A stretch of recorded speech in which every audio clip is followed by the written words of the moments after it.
Oke, gimana kalau kita bedah sebuah cerita soal gimana satu postingan media sosial aja, bisa menyulut perseteruan panas antara mantan Presiden Amerika Serikat dengan Paus di Vatikan. Nah, ini yang mau kita lihat bareng-bareng. Semuanya itu dimulai dari sini. Dari gambar yang dibuat oleh AI ini yang diunggah langsung oleh Donald Trump di platform media sosial miliknya sendiri, yaitu Truth Social. Jadi kita mulai dari unggahan yang bisa dibilang ilahi ini. Yuk kita lihat lebih dalam lagi gimana caranya satu gambar doang bisa memicu badai politik dan agama sebesar ini di panggung dunia. Ini dia gambarnya. Sebuah citra yang nunjukin Donald Trump seolah-olah kayak sosok Yesus yang lagi melakukan mujizat. Dan unggahan ini ya langsung dibagikan ke jutaan pengikutnya di Truth Social. Nah, ini bagian yang paling menarik nih. Kritik yang paling pedas itu ternyata bukan datang dari lawan politiknya loh, tapi justru dari basis pendukungnya sendiri, dari kalangan religius. Karena reaksinya keras banget, postingan itu akhirnya dihapus. Tapi yang unik, waktu ditanya sama Al Jazeera, Trump kasih penjelasan yang ya cukup tak terduga. Katanya, dia kira gambar itu nunjukin dia sebagai relawan palang merah. Tapi ya, kontroversi soal gambar itu cuma sebagian kecil aja dari konflik yang ternyata jauh lebih besar dan bisa dibilang lebih langsung.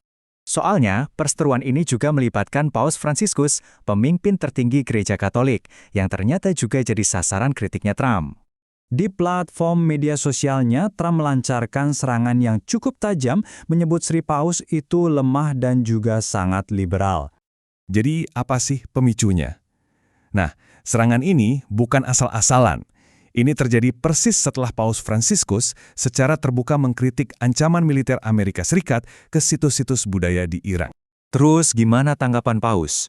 Waktu lagi ngobrol sama wartawan di sela-sela perjalanannya di Afrika, beliau kasih respons yang tenang tapi tegas. Cuma 3 kata, "Saya tidak takut." Biar kita punya gambaran seberapa luar biasanya perseteruan ini, seorang sejarawan politik bilang, bahkan diktator kayak Hitler atau Mussolini aja nggak pernah menyerang Paus secara terbuka begini. Jadi ini benar-benar kejadian yang belum pernah ada sebelumnya. Dan konflik ini nggak berhenti antara Trump dan Vatikan aja. Efek dominonya kerasa banget sampai ke panggung politik global, bahkan bikin sekutu-sekutu penting jadi terjebak di tengah. Contohnya Perdana Menteri Italia, Giorgia Meloni. Beliau ini seorang Katolik yang taat, tapi di sisi lain juga sekutu politik dekatnya Trump. Jadi posisinya sulit banget kan? Respons dari Meloni itu datangnya bertahap. Seperti yang bisa kita lihat ya, awalnya dia ragu-ragu. Tapi begitu tekanan dari oposisi di Italia makin kenceng, akhirnya dia ambil sikap tegas juga dan bilang kalau komentar Trump itu tidak dapat diterima. Oke, jadi pertanyaannya, kenapa sih perang kata-kata antara dua tokoh besar ini punya konsekuensi politik yang segitu signifikannya?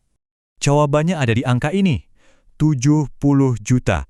Itulah jumlah pemilih Katolik di Amerika Serikat. Coba bayangin ya, kelompok ini tuh 20% dari seluruh populasi AS. Artinya apa? Artinya, 1 dari setiap 5 pemilih di Amerika itu Katolik.